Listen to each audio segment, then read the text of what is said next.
있습니다. 네. 그리고 지금 또 반대쪽 사이드로 넘어가 보면 이재명 당대표 같은 경우에도 지금 소송 지연에 관한 여러 가지 의혹들을 받고 많은 어떤 비판들을 받고 받아왔다 생각합니다.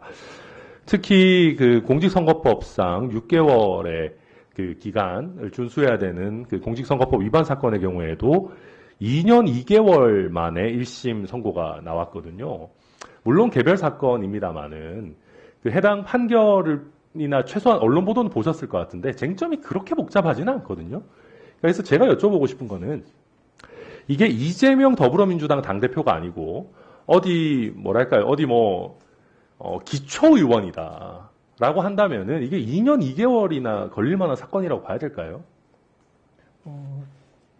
피고인이 본인을 방어하기 위해서 필요한 여러 가지 변론 활동, 입증 활동을 한다면 신속한 재판도 아주 중요한 가치입니다만 그러한 기회를 주는 그런 공정한 재판도 마찬가지의 중요한 가치입니다. 다만 그 두 가치가 서로 잘 갖추어져서 아주 공정하고 신속하고 만족스러운 재판이 되는 것이 제일 좋겠습니다. 예, 원론적으로 맞는 말씀이신데 제가 보다 보니까 우리 형사재판 1심이 보통 한 185일 정도 걸린다고 합니다. 네. 물론 또 인정한 사건도 있고 다툰 사건도 있고 좀 다르겠지만 국회의원들의 1심 재판 평균 기간이 이제 올해 1월 기준으로 보니까 887일 정도, 이제 일반 형사재판 기간이 한 4.5배 정도에 달한다라고 합니다.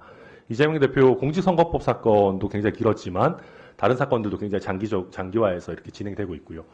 이런 부분들 국민들께서 보셨을 때 일반 국민들에 비해서 어떤 국회의원이라고 하는 선출직을 가지고 있는 사람들이 지나치게 재판 지연으로 인한 어떤 그런 이득을 보고 있다라고 보시지 않겠습니까? 어떻게 생각하십니까?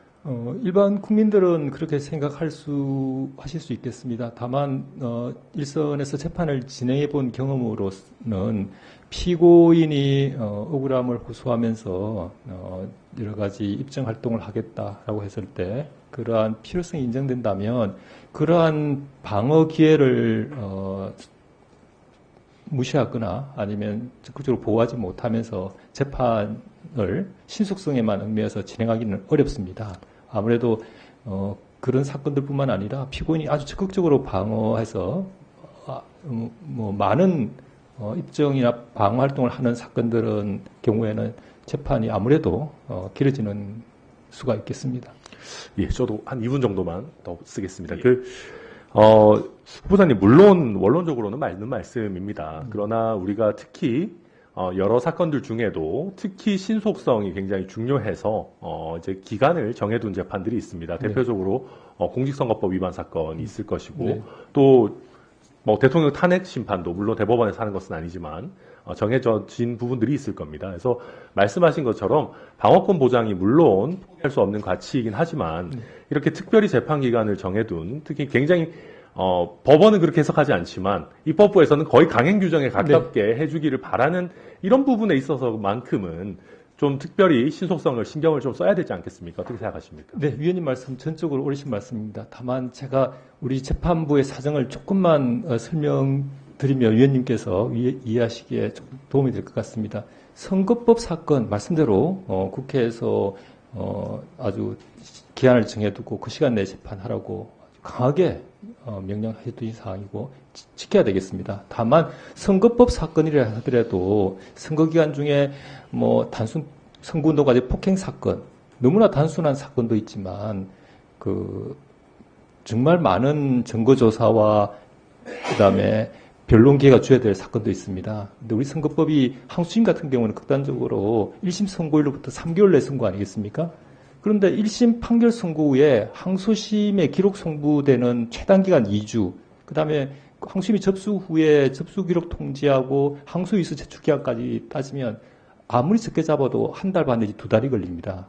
그럼 남은 기간은 한 달이거든요. 그래서 법률로서 일정한 기한 내 재판을 마치라. 그리고 그런 입법 지시도 충분히 존중되고 우리 법원이 따라야 되겠습니다만 사건에 따라서는 그런 최소한의 필요한 변론 기회 부여 그리고 공정한 재판을 위해서는 따를 수 없는 경우도 있다. 이렇게 양해 말씀을 드리겠습니다. 예, 물론 뭐 충분히 이해 가는 부분들도 있습니다. 그러나 이렇게 우리 특히 이제 선출직의 네. 어떤 지위라든지 또 이번에 뭐 탄핵 심판 같이 국민들의 삶에 굉장히 큰 영향을 미치는 재판들이 있기 때문에 이런 부분 대법관이 되시면 또 신속성에도 굉장히 많이 좀 신경을 써주시기를 부탁을 드리겠습니다. 잘 알겠습니다. 예, 이상입니다.